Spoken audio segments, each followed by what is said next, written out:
Assalamualaikum warahmatullahi wabarakatuh. Perkenalkan, saya Muhammad Imamul Khairi dari Fakultas Saintek, Prodi Matematika, akan mereview beberapa materi yang telah disampaikan oleh para pimpinan UIN Maulana Malik Ibrahim Malang. Yang pertama dari beliau, Dr.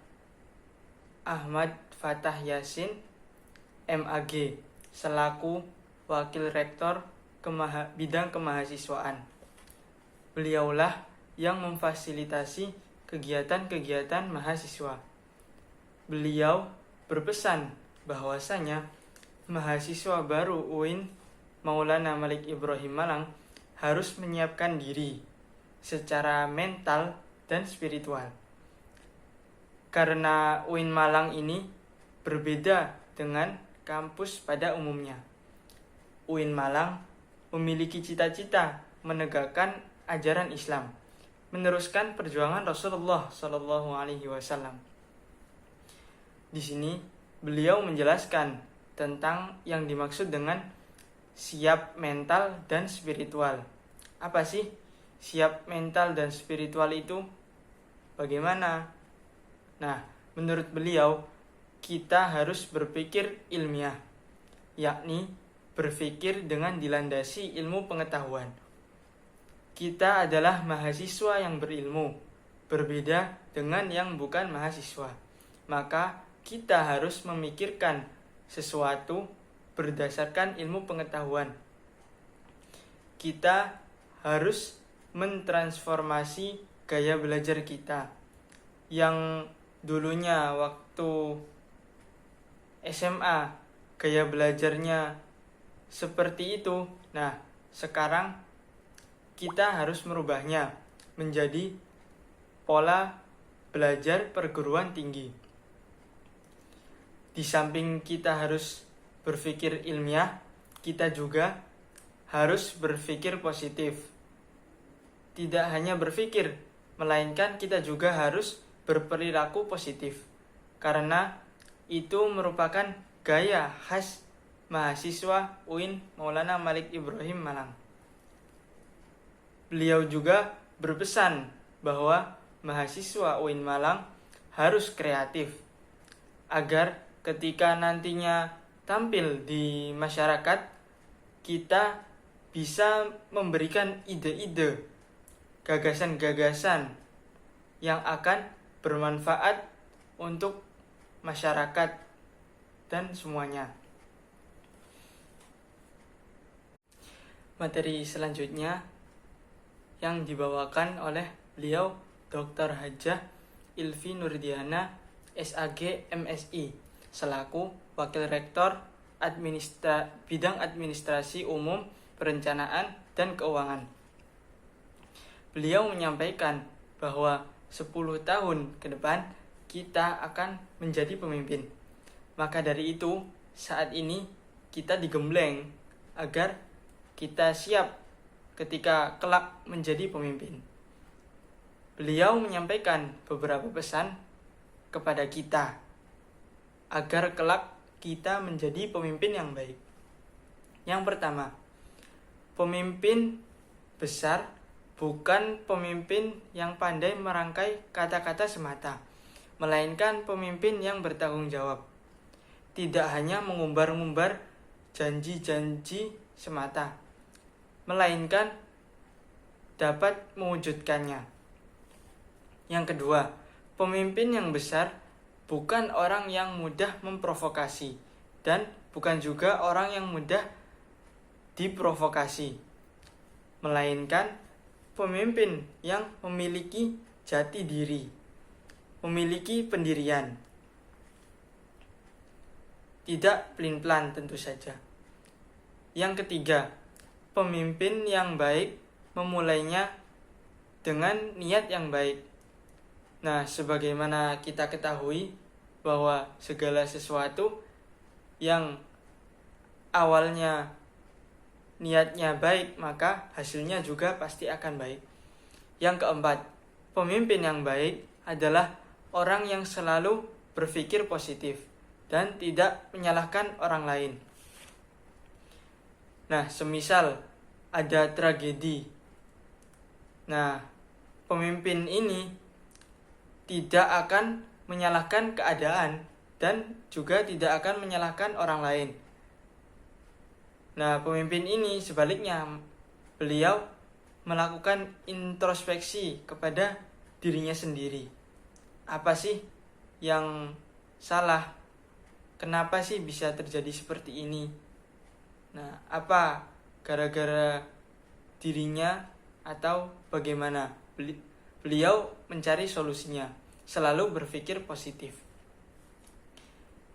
Yang kelima, pemimpin yang baik adalah orang yang mampu membesarkan alma mater dengan prestasi yang diperolehnya, bukan malah merusak alma mater. Yang keenam, kita harus mengedepankan sopan dan santun serta akhlak. Karena akhlak sangat penting, bahkan lebih penting dari ilmu. Rasulullah SAW saja diutus hanya untuk menyempurnakan akhlak. Innama bu'ithtu liutammima makarimal akhlak. Nah, ini membuktikan bahwa akhlak berada di atas segalanya. Materi selanjutnya disampaikan oleh Farhan Adib Rosadi dan Ahmad Fawaid selaku ketua dan wakil ketua Dema UIN Maulana Malik Ibrahim Malang. Dema adalah organisasi intrakampus yang merupakan lembaga eksekutif mahasiswa di lingkungan universitas dan fakultas. Di kampus itu ada Dema Universitas, Dema Fakultas, dan kalau di jurusan itu ada yang namanya HMJ, Himpunan Mahasiswa Jurusan. Ada beberapa fungsi Dema nih. Yang pertama, sebagai pelaksana program organisasi kemahasiswaan. Yang kedua, sebagai lembaga yang mengkoordinasi dan menginstruksikan pelaksanaan kegiatan kemahasiswaan. Dema juga memiliki tugas, yaitu melaksanakan program kerja organisasi yang sudah disepakati Senat Mahasiswa Universitas. Terdapat beberapa kementerian dalam Dema yang memiliki tugas masing-masing. Yang pertama, Kementerian Dalam Negeri memiliki tugas mengkoordinasi dan mengkomunikasikan lembaga internal di lingkungan universitas. Yang kedua, ada Kementerian Luar Negeri mengkomunikasikan lembaga universitas dengan yang di luar universitas. Yang ketiga, ada Kementerian Sosial, Hukum, dan Politik bertugas mengembangkan dan mengkaji terkait isu-isu sosial, hukum, dan politik. Yang keempat, Kementerian Agama bertugas mengkolaborasikan sebagai kampus ulul albab, integrasi ilmu dan agama yang menjadi titik kekuatan insan-insan yang mempunyai jargon ulul albab. Yang kelima, Kementerian Pengembangan dan Kreativitas. Ini mendukung program kerja menjadi satu kesatuan dan memberikan ide-ide yang kreatif agar bisa berkembang. Yang keenam, yang terakhir, Kementerian Komunikasi dan Informasi bertugas mempublikasikan kegiatan. Nah, ada juga nih program kerja prioritas. Yang pertama, ada namanya Sahabat Desa. Itu tujuannya meningkatkan kepekaan mahasiswa dengan masyarakat sekitar yang akan dikolaborasikan dengan organisasi di UIN Malang. Yang kedua, ada Sapa Sekolah, membantu kepada kampus dan mempromosikan kepada sekolah-sekolah di Malang Raya dengan memberikan pelatihan terkait kepemimpinan dan organisasi. Yang ketiga, di bidang sosial dan hukum, itu berdiskusi dengan para pimpinan yang ada dalam birokrasi Republik Indonesia. Materi selanjutnya disampaikan oleh Muhammad Adib Fanani dan Manarul Ilmi selaku Ketua SEMA Universitas dan Sekjen SEMA Universitas. SEMA adalah organisasi yang berperan sebagai lembaga legislatif di tataran universitas. SEMA bukan pelaku teknis, melainkan bekerja di balik layar. Tugas SEMA yaitu merumuskan perundang-undangan dan peraturan-peraturan di organisasi. SEMA memiliki beberapa fungsi, yakni advokasi, legislasi, pengawasan, dan penganggaran. Akan tetapi, fungsi yang beliau jelaskan hanya advokasi. Mungkin karena fungsi ini yang paling menonjol. Fungsi advokasi berperan mengatasi kendala terkait masalah kuliah, UKT, dan lain-lain. Yang menjembatani hal tersebut adalah SEMA. SEMA yang menyampaikan kepada pihak-pihak terkait. SEMA mempunyai beberapa tugas, diantaranya mengawasi dan mengontrol DEMA Universitas, memberikan persetujuan setiap kegiatan yang akan diselenggarakan oleh DEMA, memberikan pengesahan setiap laporan pertanggungjawaban setelah selesai agenda tersebut, dan masih banyak lagi. SEMA juga memiliki wewenang, diantaranya menampung dan mempertimbangkan segala aspirasi mahasiswa, menyelenggarakan pemilu, mengawasi pelaksanaan program kerja dan kebijakan DEMA Universitas, dan lain-lain. Terdapat juga beberapa komisi dalam SEMA yang memiliki tugas masing-masing. Komisi A, menjembatani antara mahasiswa dan pihak terkait apabila terdapat masalah seperti UKT. Komisi B, menaungi organisasi dan kemahasiswaan. Komisi C, bertugas membuat peraturan organisasi dan administrasi. Komisi D, bertugas sebagai alat publikasi terkait kegiatan-kegiatan. SEMA juga meluncurkan posko serap untuk menampung pertanyaan-pertanyaan dari mahasiswa. Materi selanjutnya disampaikan oleh Bapak Muhammad Hasanuddin Wahid, M.Hum. Beliau merupakan anggota DPR RI. Beliau mengharapkan agar mahasiswa UIN Malang ketika lulus itu sudah ahli di berbagai bidang, agar nama UIN Maulana Malik Ibrahim ini senafas sesuai dengan Sunan Gresik Raden Maulana Malik Ibrahim yang sukses pada masanya. Beliau menyampaikan sampai saat ini tidak ada yang bisa menemukan obat COVID-19. Kunci menanggulangi COVID-19 adalah vaksinasi. Agar mencapai kekebalan berskala besar, kunci yang kedua adalah disiplin protokol kesehatan. Orang Indonesia kurang disiplin dalam melakukan protokol kesehatan, jadi susah untuk menghilangkan COVID ini. Tingkat pemahaman COVID di Indonesia itu tergolong rendah.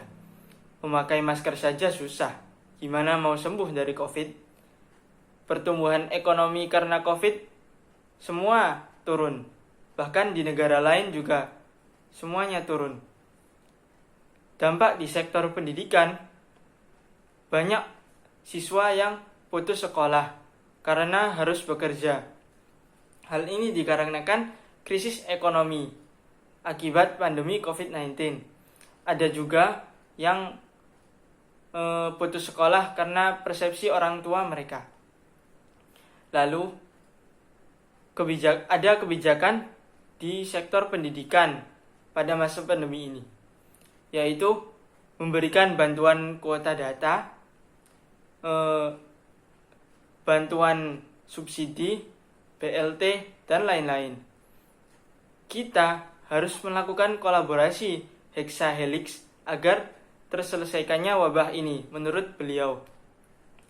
Model kolaborasi ini tidak hanya model di masa pandemi saja, akan tetapi menjadi model kolaborasi pada masa depan yang mampu menaikkan kelas sektor ekonomi, pendidikan, dan lembaga di Indonesia. Sekarang kita ini berada di era digital 4.0 dan akan menuju era digital 5.0, yaitu seperti memakai hologram. Nah, kata pepatah nih, siapa yang ingin memajukan dunia, dia harus pandai IT. Barang siapa yang tidak bisa atau tidak pandai IT, maka dia akan menjadi budak. Banyak jenis pekerjaan yang muncul di masa depan akibat digitalisasi dan otomatisasi. Beliau membagikan tips cara menjadi generasi unggul. Yang pertama, keagungan moral dan spiritual. Yang kedua, gandrung ilmu pengetahuan. Yang ketiga, memiliki digital quotient. Yang keempat, peduli sosial. Barang siapa yang mau menguasai dunia harus dengan ilmu. Barang siapa yang mau menguasai akhirat harus juga dengan ilmu. Jika ingin menguasai keduanya, ya harus dengan ilmu. Begitulah kata beliau. Kita harus mempunyai kecerdasan emosional, tidak hanya kecerdasan digital. Mahasiswa UIN Malang harus punya keduanya. Materi yang terakhir yang saya review disampaikan oleh Dr. Andes Haji Basri Zain, MA, PhD. Beliau menjelaskan tentang konseptualisasi moderasi dalam konteks Indonesia. Menurut beliau, kebanyakan orang sering menilai seseorang soleh atau tidak itu berdasarkan aksesoris yang dipakainya. Beliau menyampaikan beberapa poin penting. Yang pertama, apa itu moderasi dalam Islam? Definisi moderasi secara etimologis yakni wasatiyah, yang berarti jalan tengah, posisi tengah atau keadilan. Secara istilah yakni pemahaman atau praktik keagamaan yang tinggi berdasarkan kesamaan, toleransi dengan berpijak pada prinsip-prinsip antar rasio, teks, serta konteks. Dasar teologi. Al-Quran Surah Al-Baqarah ayat 143. وَكَذَلِكَ جَعَلْنَاكُمْ أُمَّةً وَسَطًا لِتَكُونُوا شُهَدَاءَ عَلَى النَّاسِ وَيَكُونَ الرَّسُولُ عَلَيْكُمْ شَهِيدًا. Al-Ayah. Beberapa hadis dalam Sahih Bukhari dan pendapat hukum para ulama. Yang kedua, mengapa moderasi relevan dan mendesak di Indonesia? Yang pertama,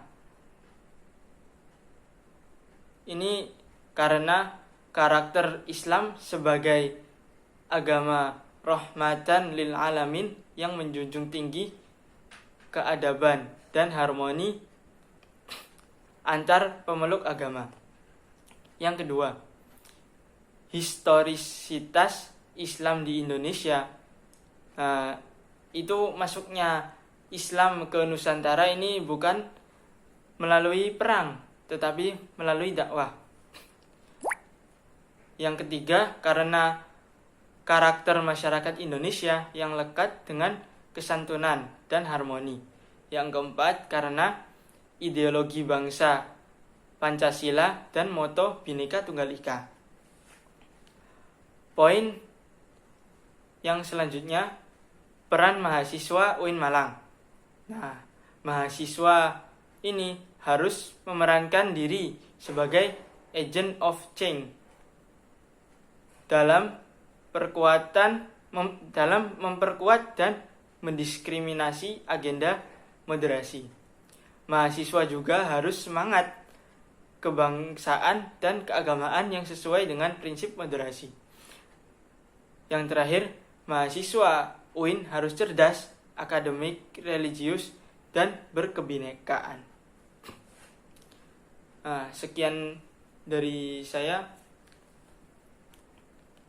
Kurang lebihnya mohon maaf. Billahi taufiq wal hidayah. Assalamualaikum warahmatullahi wabarakatuh.